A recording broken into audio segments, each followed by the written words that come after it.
Right, ఇక తీగ లాగితే డొంక కదిలినట్లు లావణ్య ఫిర్యాదుతో మస్తాన్ సాయిని అరెస్ట్ చేసిన పోలీసులు ఆసక్తికరమైన విషయాలను తెలుసుకున్నారు.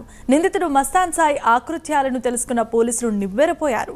మస్తాన్ సాయి హార్డ్ డిస్క్ లో 80కి పైగా వీడియోలున్నట్లుగా గుర్తించారు. బాధితులు కాస్త గట్టిగా మాట్లాడితే చంపేస్తారని, మస్తాన్ సాయి బెదిరింపులకు దిగేవాడంటూ పోలీసులు తెలిపారు.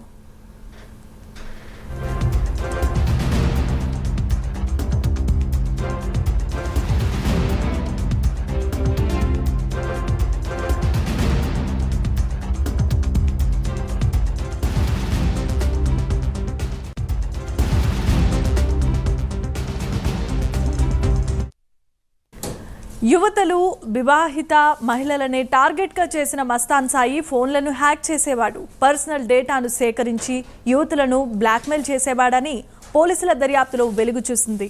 యువతులతో సన్నిహితంగా ఉన్న సమయంలో రికార్డింగ్ వీడియో రికార్డ్ చేసి ఆ తర్వాత ఆ యువతులను బ్లాక్మెయిల్ చేసేవాడిగా గుర్తించారు. వరలక్ష్మి టిఫిన్ సెంటర్ యజమాని ప్రభాకర్, హీరో నిఖిల్ ఫోన్ కూడా మస్తాన్ సాయి హ్యాక్ చేశాడు.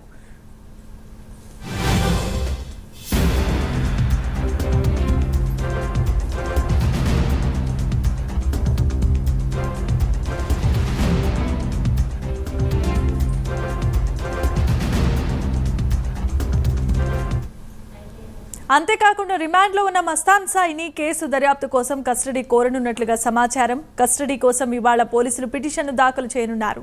ఇదే అంశానికి సంబంధించిన మరిన్ని వివరాలను మా కరెస్పాండెంట్ కుమార్ అందిస్తారు. కుమార్, చెప్పండి. Thank you జమీమమ్మ.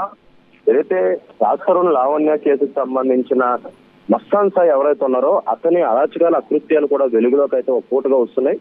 Mastan Sai hard disk లోని 80కి పైగా నోట్ వీడియోలు ఉన్నట్లు కూడా ఇప్పటికే పోలీసులు గుర్తించారు. ముఖ్యంగా ఇందులో ఉన్న బాధితులు తిరగబడితే మస్తాన్ సాయి వాళ్ళని చంపేస్తానని బెదిరించినట్లు కూడా తెలుస్తుంది. యువతులు అలాగే వివాహితుల మహిళల ఫోన్లు కూడా యాక్ట్ చేసి అందులో ఉన్న సమాచారాన్ని మొత్తం కూడా ఈ మస్తాన్ సాయి తన హార్డ్ డిస్క్ లో స్టోరేజ్ చేశాడు. ముఖ్యంగా పర్సనల్ డేటా సేకరించి ఆ యువతులకు బ్లాక్ మెయిల్ చేయడం కూడా ప్రారంభించాడు. ముఖ్యంగా పర్సనల్ ఫోన్ నుంచి హ్యాక్ చేసి అందులో ఉన్న పర్సనల్ డేటా మొత్తం కూడా హ్యాక్ చేసి తన హార్డ్ డిస్క్ లో స్టోర్ చేసుకుని ఆ తర్వాత ఆ యువతులకు ఫోన్లు చేసి వాళ్ళు బ్లాక్ మెయిల్ చేయడం కూడా మొదలు పెట్టాడు. ముఖ్యంగా యువతులతో సన్నిహితంగా ఉన్న సమయంలోని ఈ రికార్డింగ్లు కూడా చేశాడు. వీడియోలతోని ఆ యువతులను కూడా బ్లాక్ మెయిల్ లో అయితే మస్తాన్గా చేసినట్లు కూడా పోలీసులు అయితే గుర్తించారు. ముఖ్యంగా వరలక్ష్మి టిఫిన్ సెంటర్ యజమాని ప్రభాకర్ తో పాటు హీరో నిఖిల్ ఫోన్ కూడా మస్తాన్ సాయి హ్యాక్ చేసినట్లు తెలుస్తుంది. ముఖ్యంగా లావణ్య ఫిర్యాదుతో మస్తాన్ సాయిని అయితే నిన్న పోలీసులు అదుపులోకి తీసుకుని అతని రిమాండ్ కి అయితే పంపించడం జరిగింది. అలాగే మరొక పక్క పోలీసులు కూడా మస్తాన్ సాయిని కస్టడీ కూడా కోరనున్నారు. ఈ రోజు ఆ కస్టడీ పిటిషన్ కూడా దాఖలు చేయనున్నారు. ఎందుకంటే మస్తాన్ సాయి కేసులకు సంబంధించి ఆ హార్డ్ డిస్క్ లో ఇంకా కీలకమైన సమాచారం అలాగే చాలా ప్రముఖుల నోట్ వీడియోలు ఉన్నట్లు కూడా ఇప్పటికే పోలీసులు గుర్తించిన నేపథ్యంలోని అతనిని కస్టడీకి తీసుకొని విచారిస్తే ఈ కేసులోనే అతను ఎంత లోతుగా వెళ్ళాడు, ఎంతమంది బ్లాక్ మెయిల్ చేశారు, ఎన్ని ఫోన్లు హ్యాక్ చేశారనే విషయం అయితే బయటకు వస్తుంది. ఈ నేపథ్యంలోనే కస్టడీ కోరుతూ కూడా పోలీసులు అయితే ఈ రోజు పిటిషన్ అయితే దాఖలు చేయనున్నారు. Jameena, thanks for the updates Kumar.